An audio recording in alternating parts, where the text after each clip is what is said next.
Welcome to FSHD Straight Talk, the podcast where we dive deep into living with FSHD. I'm your host, Tim Hollenback, and I'm on the journey with you. Having FSHD, I understand the challenges it brings to patients and their families. We're in this together, and this podcast is a space where we swap stories, share advice, and talk to experts to get the latest news. There's plenty to say about living with FSH muscular dystrophy, so let's get straight to it.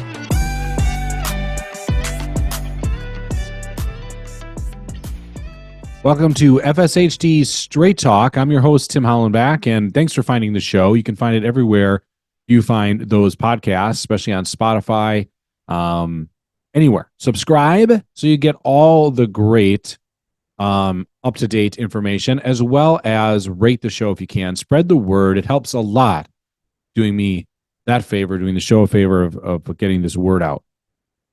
Our guest today is going to be one that kind of pulls no punches, helps out in the chapters in New York, New Jersey area. Dave Rubin is going to be our guest today. So sit tight, enjoy this great episode. Before we get there, though, I guess I wanted to also plug another one of our FSHD groups. It's the Young Professionals. FSHD Young Professionals, it's like based off of social media support group focused on encouragement, empowering young adults. I don't think I qualify. But if you do, I think you need to check it out. It impacts people that are still making their way, building their careers. It is hosted by other volunteers within the community. So mark your calendars for the second Tuesday at 7 p.m. East, 4 p.m. Pacific, and the fourth Saturday at 11 a.m. East, 8 a.m. Pacific.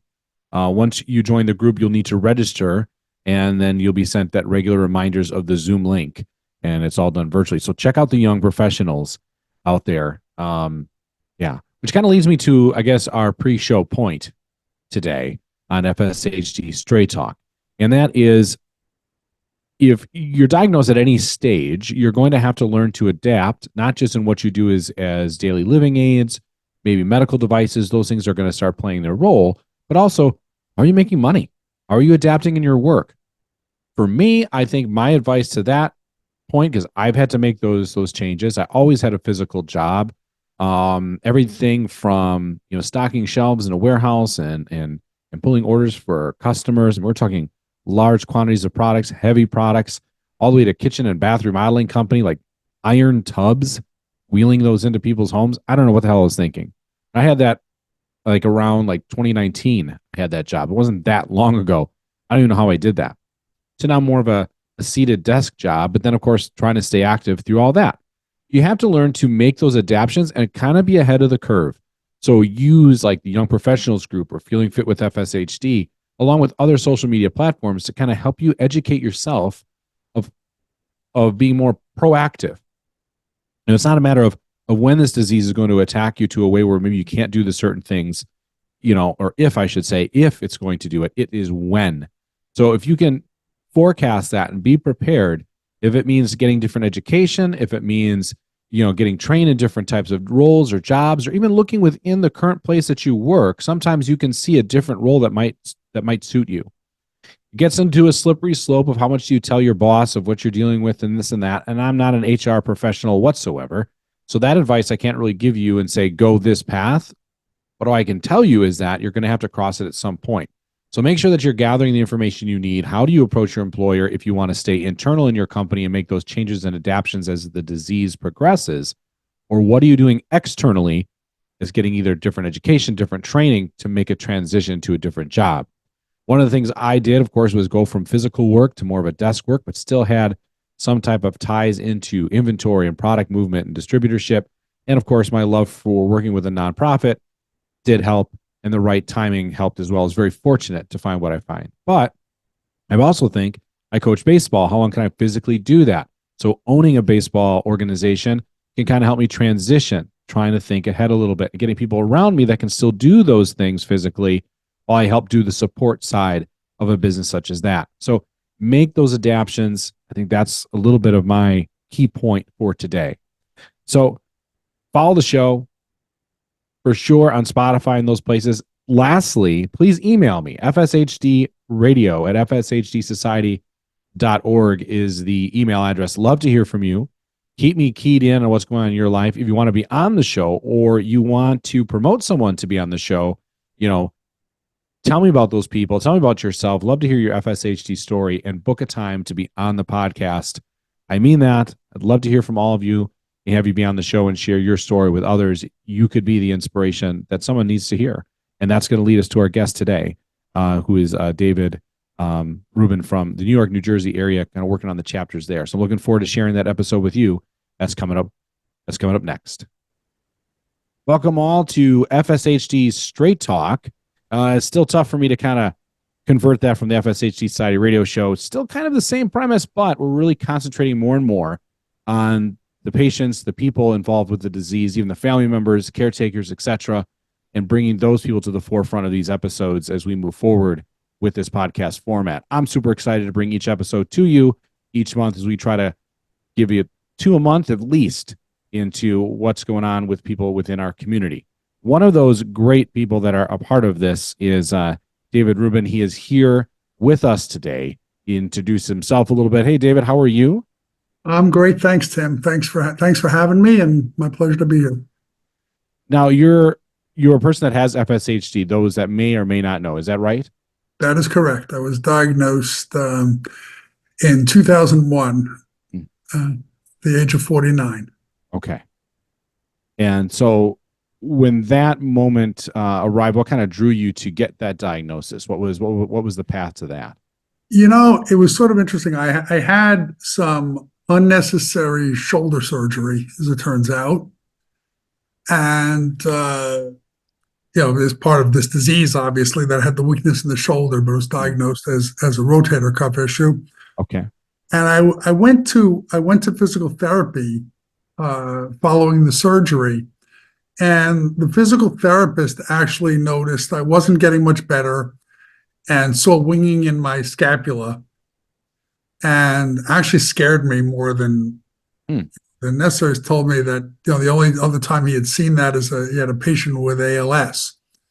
So he suggested I go to the Columbia Neurological Institute, and I went there, and the doctor there diagnosed me in minutes. Oh, wow.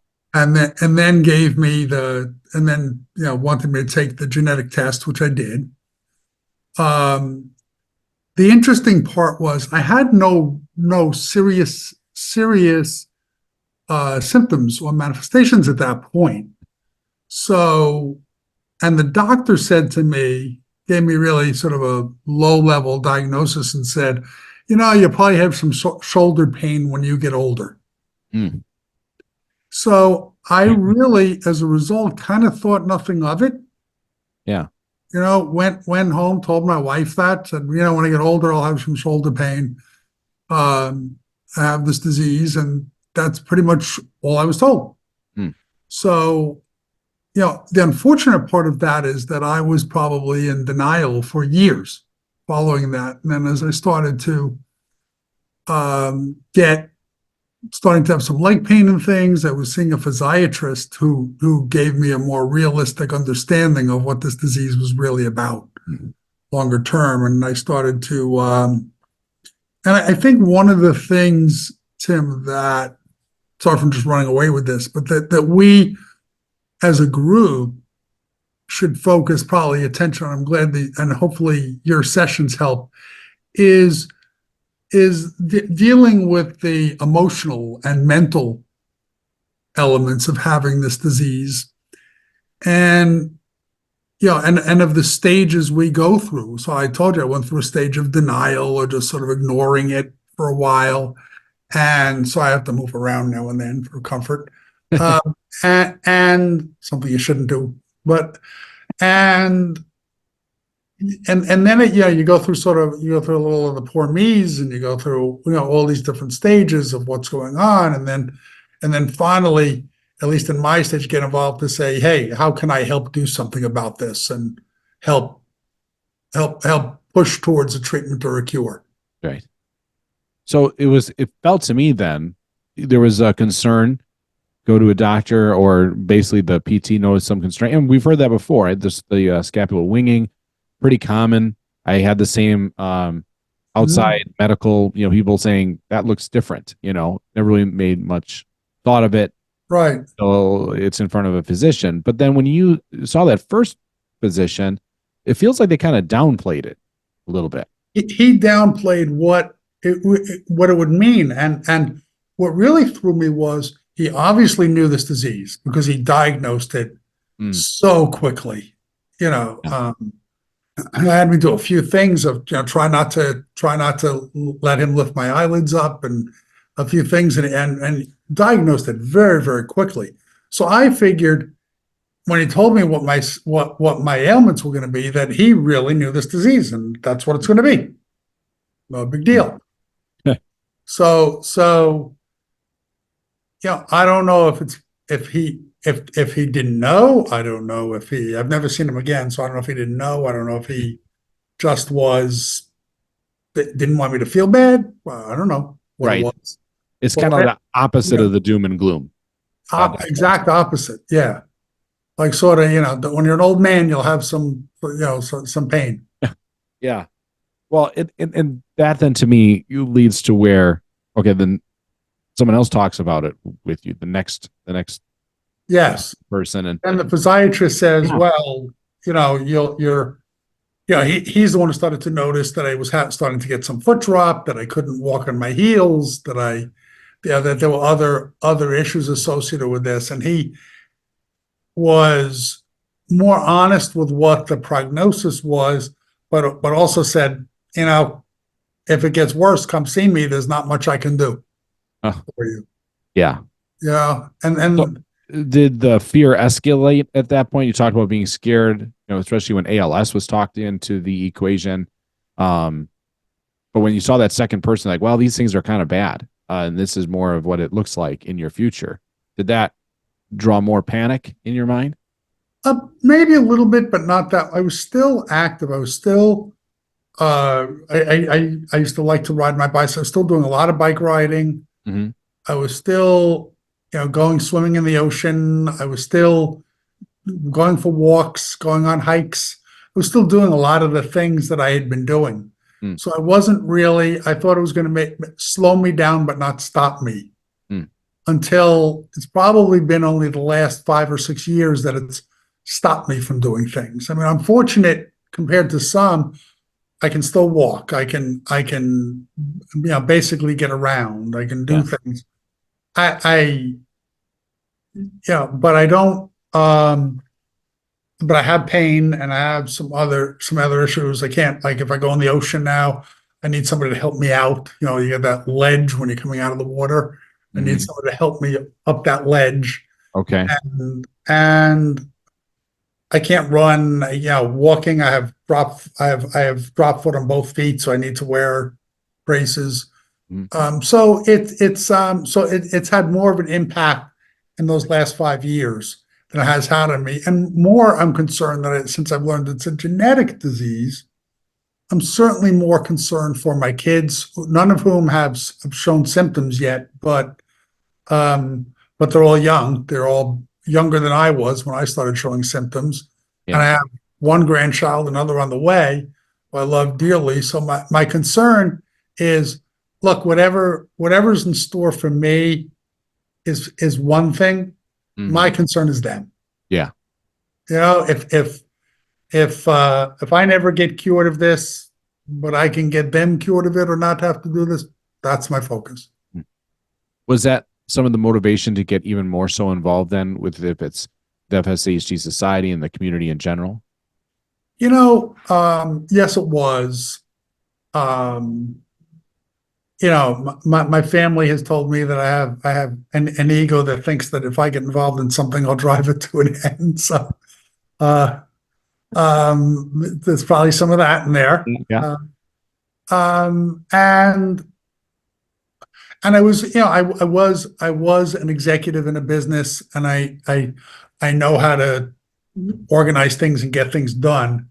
And I was retiring, and I felt that would be, a good use of my time. But a better use of my time than looking for another job would be focus on this disease. So in your career world, in your working time, you said you were Was it a business owner? Were you kind of an entrepreneur? It sounds like you were in points of leadership within business. Yeah, I had been a business owner, and then I merged my business in with. I had been a business owner of a consulting firm. Mhm. I merged the consulting firm in with a large accounting Oh, okay. firm at the time, accounting and consulting firm, and I ran a big portion of their consulting practice. Mm. And the issue was, ironically, it changed right in the year I announced my retirement, but with the pandemic. But traveling 100,000 miles a year or so was becoming more and more progressively more difficult for me. Yeah. And so that became one of the factors in making a decision to retire. There were others. I can't say that the disease is fully why I retired, but it certainly was a contributing factor. Mhm. And definitely, it sounds like then a shift, like you said, your attention then went to kind of attacking the disease, curing it to some degree, right, to whatever you could do with the skill set you had. So then you chose to then work with FSHD Society? Yeah, for the first 6 months, I made my family miserable being retired. And they might say it was a year, but I'll say 6 months. I'll say it was 6 months. Like a year? Yeah. Right. Yeah, being a guy that had meetings every 15 minutes Sure. to I don't have to wake up in the morning any particular time Yeah. was a transition, And then I started thinking a lot about what to do. I took on a personal consulting assignment with somebody with a small business for about a year. I did that, and then that's when I realized I don't want to do this anymore. I want to focus on helping with the chapter. And Beth Johnston came to me from FSHD Society and said, there is nobody running the New York chapter, and she said one of the challenges had always been that walk and roll didn't work as well in the New York area. Yeah. So we did the magic show. I started the Magic for a Cure. Nice. And Yeah. we did that 2 years in a row. And then we decided, we could do walk and rolls, and we did a walk and roll at the Jersey Shore. Okay. And so that was this year. We did that. Set records for the most number of people attending a first year walk and roll, and the most money raised for a first year walk and roll. So so at that point, about 2 years ago, I said, all right, I'm willing to take over the chapter. Let's see what we can get rolling here and see how New York can contribute more. Yeah. As in the past, and how we can do more for New York as well. How did that growth now, evolve? How has it been evolving? It's been slow going, but we're getting there. We now have somebody who's interested in doing a walk and roll on Long Island. Okay. So we can maybe get that one going along with the Jersey Shore one, which we'll do again. We're looking to see, is there anything we can do in Manhattan, or what we can do in Manhattan itself to try to get something going there. Maybe another magic show, or, although I think they've taken that on the road. And we're trying to come up with ideas as to how we can begin to raise funds. We're doing meetings every 2 months now for New York. Okay. Which hadn't happened at all. So now we have the Zoom meetings, and people get to ask questions and get to be engaged.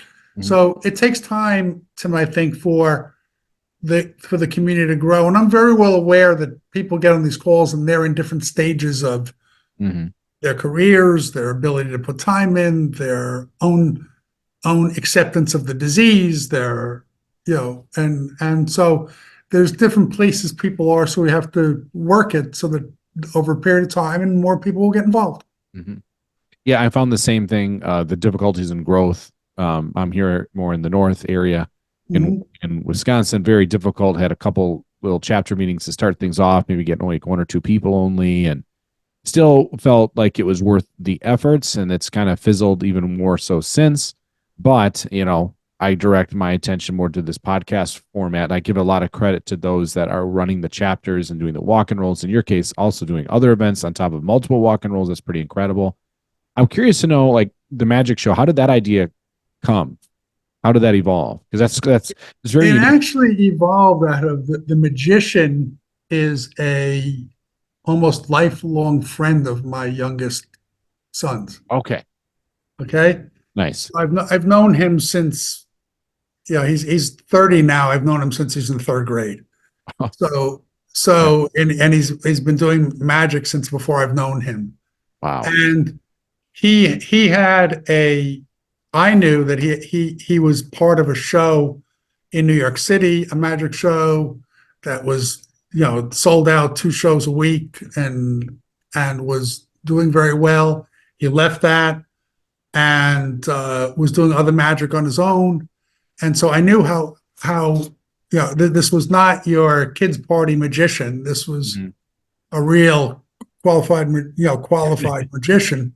Yeah. So I knew we could leverage that. And he was so close to the family. I know even if he wasn't going to charge us his normal fee, even so, it all worked out from that perspective. So we were able to get it going, and then we had 2 successful shows in Hoboken, New Jersey. We had to keep the cost down of the venues and all, and we raised a little over 50,000 each time. Wow, that's substantial. And this year they did it in Naples, Florida. Okay. Okay, and they raised, I think it was in excess of $120,000. Oh my gosh, that's incredible. Okay? That's incredible. Yeah, so I've suggested, the problem with the magic show is you do it for a couple of years and then in a specific geography, then it's going to trail off in attendance because people have seen this magician. So I suggested that they bring this on the road at FSHD Society, to major areas like, San Diego or Chicago or, places where you can get an audience and bring it on and do 1 or 2 shows a year. Wow, that's a great idea. And so far, so good. Is it going to continue on? You went from your area then to Naples. Is it going to continue to travel forward? Well, FSHD Society has to decide that. I know the magician, John Stessel is his name, is willing to do it. Okay. Well, that's a step in the right direction. Like this year he went to Florida. He stayed in somebody's guest house, one of the people who was running it, and there was no cost for that. And he did the show, and it was a huge hit. So that's awesome. And the money raised to me is just unbelievable. It's just one night. It's just one night. Yeah, it's phenomenal. Yeah, there's a little more cost than with a walk and roll, but I suppose. But I like the uniqueness, and when different areas do different things to kind of bring what's popular in that particular state or that particular town or city, and they kind of formulate a plan that, okay, walk and rolls are great, but hey, we're kind of known for this, and how can we use that to leverage more dollars? There's barbecue. There's someone that does a barbecue contest. There's music. Yeah, exactly. How do you leverage those local interests? Yeah, absolutely. Now up here it'd be beer and brats, so I'm not sure. Okay, that'll go, but I don't know. It's not a bad idea, right? I mean, I just thought of that now in this moment. I'll come for some beer and brats. For beer and brats. Tell me when it is. As long as it's not in the winter. That's true. I don't want to. Yeah, you can come for our summers. It's a little more fun to grill out here in the summertime. Yeah. That's probably a good idea. I have been to Wisconsin in the winter. It's tough. It's terrible. It's tough.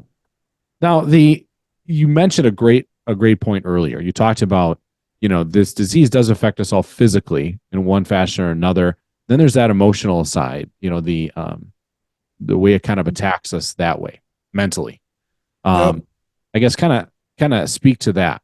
There's one you think affect you more than the other, physical versus mental side, emotionally? Yeah, it did. I mean, I was in some unusual sport, not normal sports, I guess you call them. I was a swimmer through college. Okay. interesting of the same story that I read on Chip Wilson, that I couldn't do butterfly either. Like, why couldn't I do the butterfly? I couldn't get my arms around, right? Right. And but I was a competitive swimmer, and I also then was a competitive motocross racer. Oh, wow. So that's got to be stressful, right? On the arms then? it was very stressful on the arms. I didn't know I had the disease. So, when I was doing that, so I stopped doing that around age 20. And it was interesting because I bought my kids a dirt bike and said to myself, well, if they really get into it, then maybe I'll buy one for myself. Yeah. Probably, fortunately, they didn't. They liked it, but not enough. Like, we're going to go every weekend or something. Yeah. Because I rode theirs and I immediately went down. Like, I took a sharp corner and went down. So I didn't get hurt, but I I realize now it was because with my shoulders I couldn't hold it up. Right. I didn't realize that at the time. I just thought, why'd I fall? So so my point is, Tim, too, I enjoy those. And I love being in the ocean. My friends tried to get me to surf. I was a little too, I didn't never really get into surfing that much, but I love being in the ocean, riding waves and doing all that. So these kinds of things that I can't do as much of, or can't do as aggressively, I miss that. I was a very physically active person. And that and as I said earlier, bike riding, like when I would ride, I'd ride a lot. Yeah. And now I can't as much. So, those things did affect me and did upset me for a while, but I've sort of moved on from needed to take up other hobbies. So I took up cooking and that's mostly the hobby I've taken up, and doing stuff for the FSHD Society and focusing on investing a little bit. But that's it. So but the physical things, I have to settle with just working out. Yeah. I can understand that point of view for sure. There's many times where, I'm still involved in youth sports a great deal, but when you're a coach, you don't nearly have to do the things like the players are doing, but you wish you could demonstrate it better or so forth. And it offers its different challenges.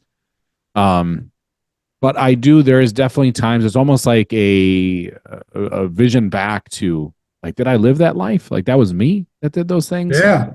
I used to love just to play pickup games of ice hockey. Here in Wisconsin, that's not that uncommon in the winter to pass the time. If it's, skiing or snowboarding, and those things happen here. But ice hockey, I loved it.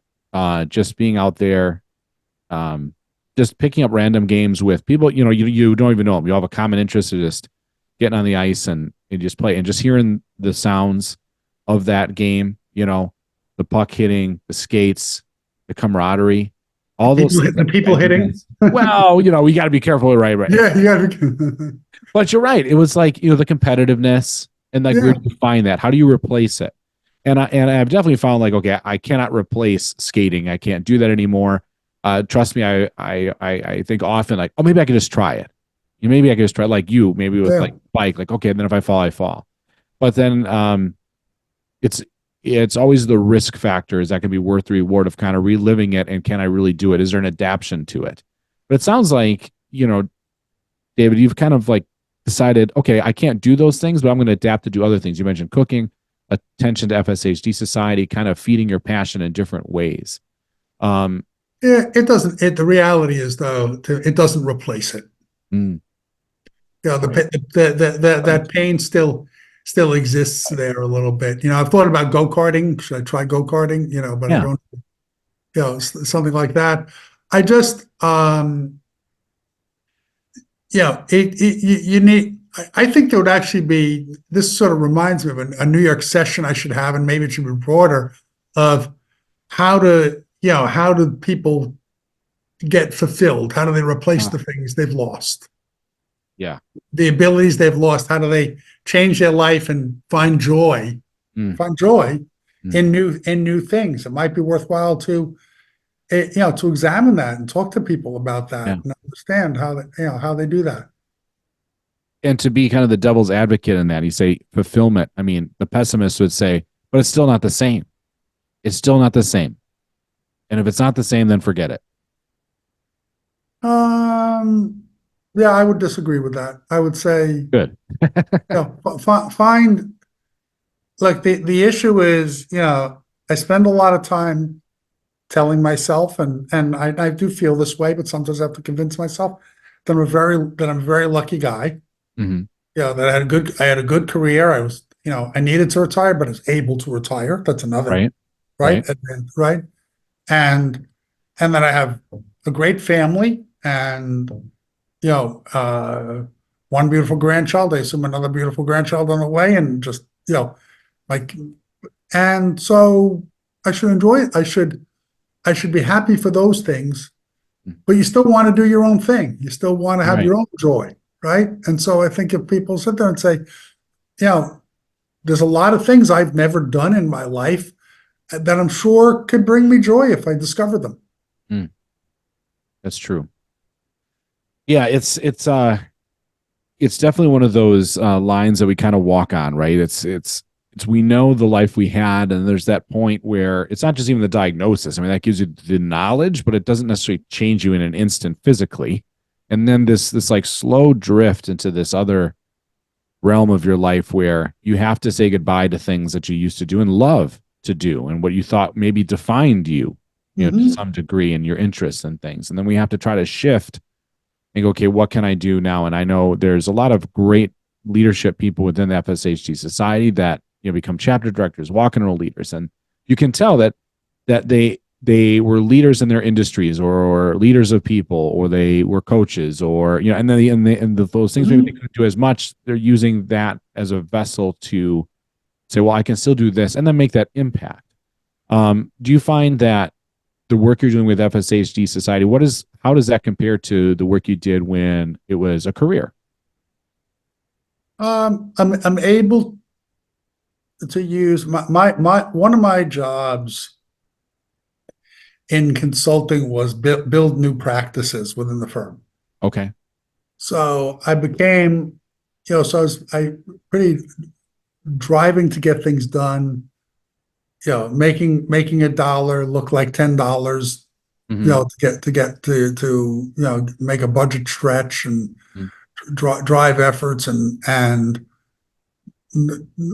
being a typical impatient New Yorker, we're all assets in the end to my career. Some things that, I've certainly mellowed as I retired, so that's probably would have benefited me even in my career. But I think those skill sets apply to the way I'm trying to drive the chapter, and not let a setback set you back. Right. So and know how to continue to, know how to bounce back a little bit and drive and continue getting things going. And so I think that those skill sets that I developed, that business maturity, if you will, that I developed, the entrepreneurial spirit, all I think contribute to helping me get the New York chapter, which was for all intents and purposes dormant, going. Yeah, and I think that helps. Is that a terrible towel, by the way, I'm seeing? It is. It is a terrible towel. You're noticing that now? Yeah, of course. In Wisconsin. Can you believe it? In Wisconsin. My son in New Jersey, a huge Steelers fan. Really? Yeah. I should be talking to your son then right now. Yeah. I mean, gigantic Steelers fan. And he matter of fact, he went to 3 games this year, I think, in Pittsburgh. Wow, he's way ahead of me. I've not been to one game in Pittsburgh yet in my life yet. I'm still a Pittsburgh Steelers fan. Figure that one out. That's another. No, he goes once a year, and this year he had a chance to go 3 times just because other people are going. So he went 3 times. Awesome. That's awesome. Yeah, it is one of my little things that people kind of notice that, and of course, I do get questions about other things like the band over my other shoulder. Who's that? And this and that.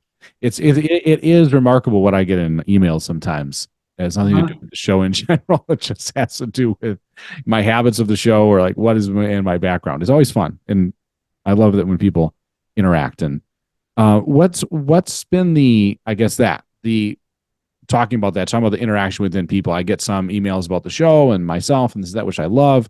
How has the connection been then, within your chapter there in the New York area? Maybe even the moment, if you ever, I don't know if you did face-to-face meetings at any point, gatherings outside of the walk and roll, but We haven't done a face-to-face meeting yet where we're talking about that, largely because people in New York don't travel. Oh, I suppose. Yeah. It's if you're in Manhattan, you don't come to New Jersey. If you're in New Jersey, you turn You're your not, eyes up and having to go into New York. And so, yeah. and same Long Island to New Jersey. It's geographically sort of Where isolated. you are. Yeah. So we haven't done, we're talking about doing a meeting though in Manhattan. Mm-hmm. One of the New York City chapter members has volunteered their office to as a place we could hold a meeting. I could do one. I could actually do one at my condo here in New Jersey in our common room, and I could also do one in my former office in New York. Oh, nice. So they would lend that to me. So I think we're talking about doing that. I think I sent out a survey because I wanted to feel for how many people would come. Mm-hmm. Now, if Smart move. Yeah. we can get 10 or 15 people, great. If we're going to show up to an office and there's 3 people going to show up, then it doesn't make a lot of sense. So Right. Then you might as well stick with the virtual. yeah. But have you had the connection face to face in walk and roll or with someone else with FSHD? Walk and roll, yes. Yeah. I've gone to meet some people, Mm-hmm. and through the Magic for a Cure had about 100 Right. people at each Oh, there you go. Yeah. at each event, and I think at our walk and roll we had 50 people. So for first year, that's not bad. That's great. And the reason why I bring it up is because, I mean, I assume the answer was yes, but I always have to ask because I found that those that meet someone with the disease, like for that first time, it kind of surprises them how impactful it is, that experience. To meet a complete stranger, but the commonness is that you both have FSHD. I had that interaction myself when I went to a Chicago chapter group meeting years and years and years ago. And that was kind of caught me off guard. To be honest with you, I didn't expect those feelings to be there. And then another baseball coach, ironically, that I kind of knew, and we were coaching in the same game. He was the opponent, and I was Oh, wow. the other. And I walked across before the game and introduced myself to him, and his jaw dropped, and he said the same thing. He was surprisingly emotional, where he literally had to like walk away for a bit and kind of gather himself and go, I have to be here for these kids and like do this. And he's like, my mind is raised. Like, I've never had this happen before. So it was interesting. And I didn't. He has FSHD. And he has FSHD. So, Wow. And then of course I got him on the podcast at the end of last year. He was one of the guests we had at the end of 2023, Michael Osborne. And so, and I wanted him to relive that experience, which he did, on the podcast. And he kind of talked about what that was like. And he was same as me, like a little bit shocked. Like I didn't expect that. I didn't expect to be that emotional over just meeting somebody that has the same disease as I, but never has had that happen before. So, hence we can understand how that feels. So I guess that's the question I ask you, David, is like, what was that feeling like for you the first time you met someone with the disease as yourself? Yeah, it was, you are 100% correct. Tim. It was emotional. Mm-hmm. On various levels. On levels of seeing, I was at a group meeting for FSHD Society, and on levels of seeing young people. Yeah. With the disease, on levels of seeing people in different stages, much further along, much more debilitating than I currently was or am, and then people who have much more mobility than I do. So seeing all of that drew up a lot of emotions. And I like you, I thought I was be able to be very factual about it. Right. And I think this disease is more prevalent than we know. I agree. Okay. And it's so undiagnosed. And And people don't want, my kids, for example, don't want to get a test because they have no symptoms, and they're saying, why should I know until there's something closer for a cure? Right. And they're adults, so I respect their decision.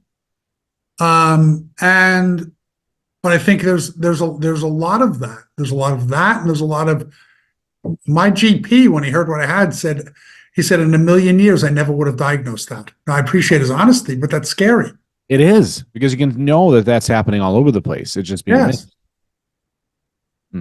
So I think, but like you, it does affect, and certain sites on Facebook. Mhm.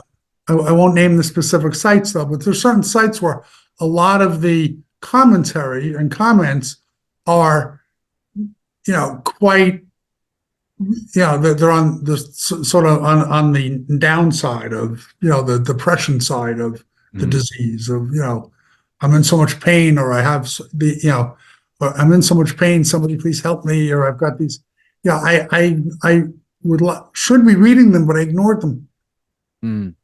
Why do you think that is? Because I don't want to, I extrapolate that that's going to happen to me or could happen to me, and I don't.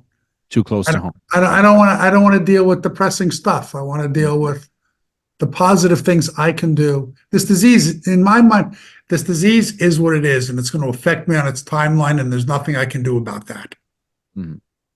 Except to help fight to cure it. Right. And to find treatments for it. To find out who has at least the best physical therapy for it, Yeah. And when something happens to you, like I had sciatica. Now the sciatica, I still have it, but not as badly. But the sciatica is certainly irritated by the FSHD. Yeah. Right? Because I don't have the muscles. Right. So when I get the sciatica, which made it very difficult to walk for several weeks, my thought is this permanent? Right? I'm sure you've been there with any ailment you get, any little pain you get. Is this forever? Yeah. Right? Yeah. It's just the new metamorphosis of what this stupid disease now has given me. Right. Yeah. I mean, I've even out loud said, well, that's new. Yeah. Being affected by, like, okay, well, that one's new. I haven't had this one before. Right. So is this I'm going to work through is going to get better, or is this going to be permanent? Right. Good point. And now I feel I'm starting to feel better. And I'm not 100% there yet, but I'm getting PT. I'm going to chiropractor. I'm starting to feel better. And I said, oh, okay. So I can, with the right regimen of things, I can repair this. Yeah. But I can't repair the disease, but I can repair the pain. Right. Do you still have pain though, regardless, even if you're working through those things, PT, etc., those treatments that you get, the things you do? Yeah. Yeah. Yeah. My calf, for example, is the muscle in my calf, and my right calf is pretty gone. So I have nerve pain in my calf. Yeah. Almost all the time. I stretch a lot, but even with stretching, it's still there. Yeah. Yeah, I just say it sometimes to people, they'll ask me. In fact, it just happened today. I work at a place with older people. They're volunteers where I work. I work for a nonprofit, and it's very obvious, or I'm very open about what I have. And you know how you get someone to ask you how you're doing, but they're asking you really how is the disease doing, And I said, well, I still have it, and it's still it's painful and stuff. And he's like, oh, it's bad, blah, blah, blah. And I said, yeah, well, me, and I always kind of joke it off because I don't want to make them feel bad. Those that are asking, like, I don't want to, like you said, give them a doom and gloom or, oh man, this sucks or this and that. Try not to sprinkle a lot of negative in their life about it. Kind of like, hey, I'll be fine, but thanks for asking, more attitude. And I usually kind of convert it to, hey, me and pain are just best friends. That's just how this works. That's how it is. I mean, there's nothing I can do about it. So the fuel I try to give myself is, I totally believe in life. You have choices. Most times it's two. You go this way, you go that way. You go up, you go down. You go make a choice, go forward. And for for me, it's like, what other choice do you have? Most of the times it's kind of made for you anyway, but like even to the working out or the PT. I like my PT guy. He's awesome. He actually used to be my old boss, and he's super helpful. He treats me actually like a person that does not have FSHD. He knows I have it. He knows how to convert his exercises, but we rarely discuss like, I don't know, he just makes me feel like an athlete that is trying to work through something. That's what he makes me feel like, and that's what I need. I don't need to be coddled and go to a neurologist PT so they treat me totally different. It's like, no, I know you have this, fine. So we adapt and do things. I'm going to make you feel like this kind of person, and that helps me. But there are definitely times, man, right? You don't want to do it. You got to make that conscious choice. Like, no, I'm going to do the PT here. Yes, I'm going to do this PT, or hey, I'm going to definitely go work out today, of whatever that looks like. So one of my last questions for you, David, is like, what is your motivation to make sure that you say yes to those decisions to keep pushing forward?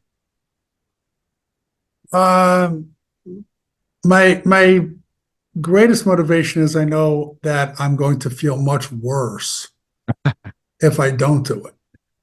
Right. I mean, look, I said I was an athlete. I've always worked out.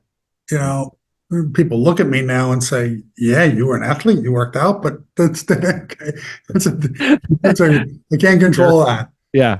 But I was, and so I'm used to physical activity, and I know not only for the FSHD, but I'm a 67-year-old guy. You got to, if you don't exercise, you're not going to have a good, even if I was healthy, not going to have a good life as you get older. So you need to exercise, and I feel after it. I feel really good. I mean, I do like the feeling of endorphins, and right. I think one of the negatives, my wife doesn't understand this as much sometimes, is we get tireder than afterwards than somebody else. Yes. Like, yeah. It's kind of a crash, right? Like, yeah.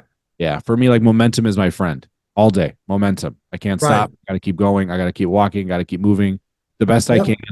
Don't sit too long, and so forth. Because momentum helps me. But soon when I get to 100%. The end of the day, I have said to my family, like, does anybody need anything from me? Because you know what? I'm about to be done for the day. And when I am. Like, I don't want to regroup, and I don't want to regenerate my energy again and then try to do something big again. Oh, no.